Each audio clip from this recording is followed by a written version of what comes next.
PM મોદીના સેવા ક્ષેત્રે 23 વર્ષ પૂરા થયા છે ત્યારે મુખ્યમંત્રી ભૂપેન્દ્ર પટેલે ટ્વીટ કરીને શુભકામના પાઠવી। તેમણે ટ્વીટ કરતા લખ્યું કે જ્યારે નરેન્દ્ર મોદીએ ગુજરાતના 14મા મુખ્યમંત્રી તરીકે શપથ લીધા હતા ત્યારથી ગુજરાતમાં વિકાસની રાજનીતિનો એક નવો યુગ શરૂ થયો હતો। આજે ગુજરાતના વિકાસની આ વણથંભી યાત્રાના 23 વર્ષ પૂરા થયા છે। ગુજરાતમાં 24 કલાક વીજળી, સુદ્રઢ રોડ નેટવર્ક, સૌની અને સુજલામ સુફલામ જેવી યોજનાઓથી કેનાલોનું વિરાટ માળખું તૈયાર કર્યું। ગુજરાતના કૃષિ વિકાસ દરને ડબલ ડિજિટ કરવા જેવા અસંખ્ય સીમાચિહ્નો તેમના નેતૃત્વમાં સર થયા છે।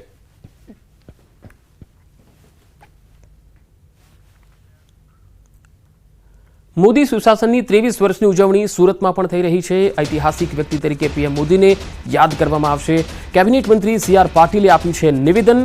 દેશ અને દુનિયાને બતાવ્યું વિકાસ કઈ રીતે થાય, વિકસિત ભારત બનાવવાના પગલાં લેવામાં આવ્યા છે। પીએમ મોદીને સેવા ક્ષેત્રે 23 વર્ષ પૂરા થઈ ગયા છે, જેના ભાગરૂપે સુરતમાં પણ આંગણવાડીના બાળકોનું કીટ આપી એટલે કે કીટનું વિતરણ કરવામાં આવ્યું હતું। કેબિનેટ મંત્રી CR પાટીલના હસ્તે વિતરણ કરવામાં આવ્યું હતું। प्रधानमंत्री श्री नरेंद्र मोदी साहब ने मुख्यमंत्री थी प्रधानमंत्री सुधीनी आ यात्रा ने 23 वर्ष आज पूर्ण किया है। આજના પ્રસંગે સુરત શહેરમાં સુરત સંગઠન સુરત મ્યુનિસિપલના પદાધિકારીઓ દ્વારા આંગણવાડીમાં બાળકોને ઉચિત કીટ આપવા માટેનો એક કાર્યક્રમનું આજે આયોજન થયું। સેવા ક્ષેત્રે પીએમ મોદીના 23 વર્ષ પૂરા થયા છે। દર વર્ષે રાજ્યમાં 7 થી લઈને 15 ઓક્ટોબરના રોજ વિકાસ સપ્તાહની ઉજવણી કરવા માટે આયોજન થાય છે। આજે વિકસિત ભારતની પ્રતિજ્ઞા લેવાશે। બપોરે 12:39 કલાકે આ પ્રતિજ્ઞા લેવાશે। ઋષિકેશ પટેલે આ માહિતી આપી। તેમણે કહ્યું કે સીએમ સહિત મંત્રીમંડળ આ પ્રતિજ્ઞા લેશે।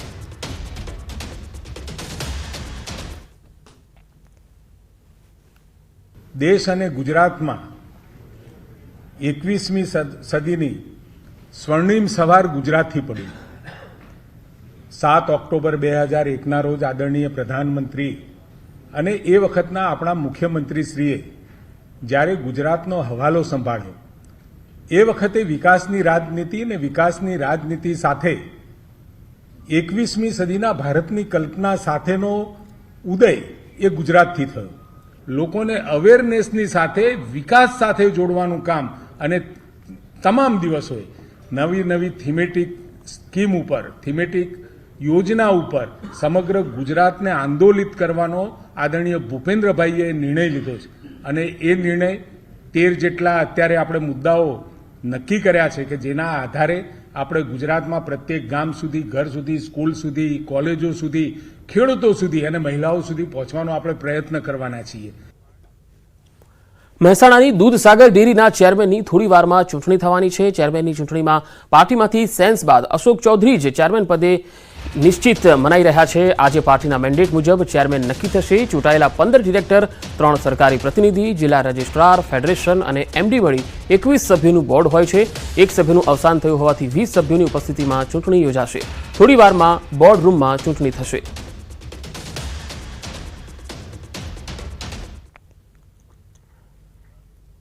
સુરેન્દ્રનગરમાં વધુ એકવાર ફાયરિંગની ઘટના બની। વઢવાણમાં કોઠારિયા રોડ પર ફાયરિંગની આશંકા 2 થી 3 રાઉન્ડ ફાયરિંગ થયાની માહિતી છે। ગત સમયથી જમીન અંગે બંને પક્ષ વચ્ચે જૂની અદાવત ચાલતી હોવાની ચર્ચા છે। ફાયરિંગના બનાવમાં કોઈ જાનહાનિ નહીં, પરંતુ કારમાં ફાયરિંગ થયું હોવાની પ્રાથમિક વિગતો સામે આવી રહી છે। સુરતની સારોલી પોલીસે નકલી ચલણી નોટ સાથે 2 આરોપીને ઝડપી લીધા। પોલીસે આરોપી ફારૂક બિસ્મિલ્લા બેગ અને મનોહર અકલ્લા બાલારાજુને ઝડપી લીધા છે। પકડાયેલા બંને આરોપીઓ પાસેથી 500ના દરની 1600 નોટ અને 500ના દરની 8 સાચી નોટો મળી છે। સારોલી પોલીસે 4 મોબાઈલ ફોન સહિતનો મુદ્દામાલ કબજે કરી કાયદેસરની કાર્યવાહી હાથ ધરી છે।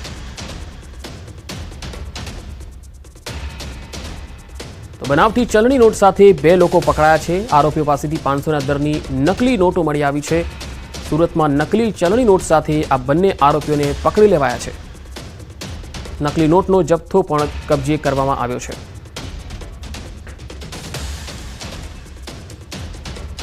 વડોદરાના ભાયલી ગેંગરેપ કેસમાં મોટો ખુલાસો થયો છે. સૂત્રોના હવાલાથી મોટી માહિતી મળી રહી છે. ભાયલી ગેંગરેપના આરોપીઓ પકડાયા છે.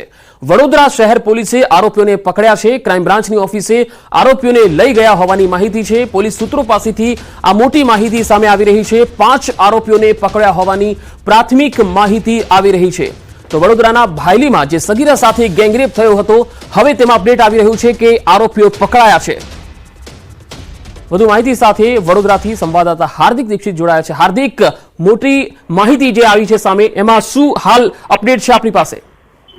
બિલકુલ પંકજ, જો મામલાની વાત કરીએ તો છેલ્લા 3 દિવસથી પોલીસ જે છે તે કામે લાગી હતી અને પોલીસે સતત મહેનત કરી. 200 જેટલા કર્મચારીઓ કામે લાગ્યા. ત્યારબાદ 3 દિવસ બાદ જે વડોદરા શહેર ક્રાઇમ બ્રાન્ચ છે તેને આરોપીઓને ઝડપી પાડવા માટે સફળતા મળી છે. આ સૂત્રોના હવાલેથી ખૂબ જ મોટા સમાચાર કહી શકાય, કારણ કે પોલીસ માટે આ જે કેસ છે તેને સુલઝાવવા ખૂબ જ પડકારજનક હતું. આસપાસ કોઈ સીસીટીવી કેમેરાના ફૂટેજ નહોતા મળ્યા કે કોઈ ઠોસ પુરાવા નહોતા. ત્યારે ક્રાઇમ બ્રાન્ચની ટીમે જે લગભગ 5 જેટલા આરોપીઓને ઝડપી પાડ્યા હોય તેવું પોલીસ સૂત્રોના હવાલેથી માહિતી મળી રહી છે.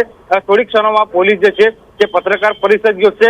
5 આરોપીઓ કોણ છે, તેઓ ત્યાં કઈ રીતે પહોંચ્યા હતા, દુષ્કર્મ આચર્યા બાદ તેઓ ક્યાં ફરાર થઈ ગયા હતા, તમામ પ્રકારની માહિતી જે છે તે પોલીસના ઉચ્ચ કક્ષાના અધિકારી દ્વારા આપવામાં આવનાર છે. પંકજ જી હાર્દિક, કેટલા વાગે પોલીસ આ અંગે પ્રેસ કરવાની છે અને આ જે આરોપીઓ પકડાયા છે એ વડોદરાના જ હતા કે વડોદરા બહારના હતા?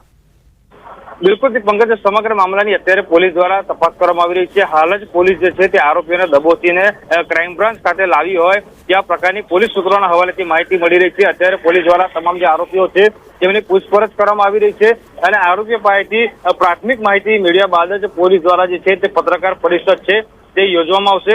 ઉલ્લેખનીય બાબત છે કે અત્યાર સુધી પોલીસે અસંખ્ય લોકો જે છે તેમની પૂછપરછ કરી છે. લગભગ 15 થી વધુ શકબંધોની પૂછપરછ કરી હતી, પરંતુ તેમાં પોલીસને સફળતા નહોતી મળી.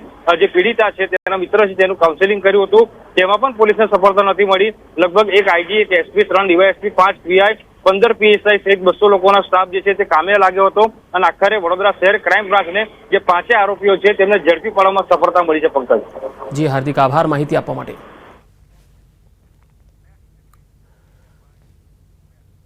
સાયબર ફ્રોડ અને નોકરી આપવાના બહાને પૈસા પડાવવા, છેતરપિંડી જેવા કિસ્સાઓ ખૂબ વધી રહ્યા છે. ત્યારે જૂનાગઢ શહેરના ભેંસાણમાં યુવક સાથે છેતરપિંડીનો કિસ્સો સામે આવ્યો. અમદાવાદ મનપામાં નોકરી અપાવવાના બહાને યુવક સાથે છેતરપિંડી થઈ. આ છેતરપિંડી આચરનારે અમદાવાદ મનપાનો કોલ લેટર પણ આપ્યો. અલગ અલગ તારીખે 9.32 લાખ રૂપિયા ઓનલાઈન ટ્રાન્સફર કરાવ્યા. યુવકે સુરેન્દ્રનગરના દેવેન્દ્ર કિશોરભાઈ હડિયાલ સામે ફરિયાદ નોંધાવી છે. ભેંસાણ પોલીસે સમગ્ર મામલે તપાસ હાથ ધરી છે.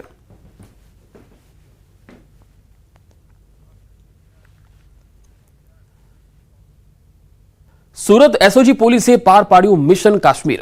19 વર્ષથી નાર્કોટિક્સના ગુનામાં ભાગતા ફરતા આરોપીની ધરપકડ કરી લેવાઈ છે. જી હા, કાશ્મીરના અનંતનાગમાંથી કુખ્યાત ડ્રગ્સ માફિયા નિશાદ અહેમદ ગુલામ નબીની ધરપકડ કરી લેવામાં આવી. સુરત એસઓજીએ સ્પેશિયલ ટીમ બનાવી અને આ ટીમે સુરતથી 1800 કિલોમીટરનું અંતર કાપી જમ્મુ કાશ્મીરના અનંતનાગમાંથી આરોપીને પકડી લીધો છે.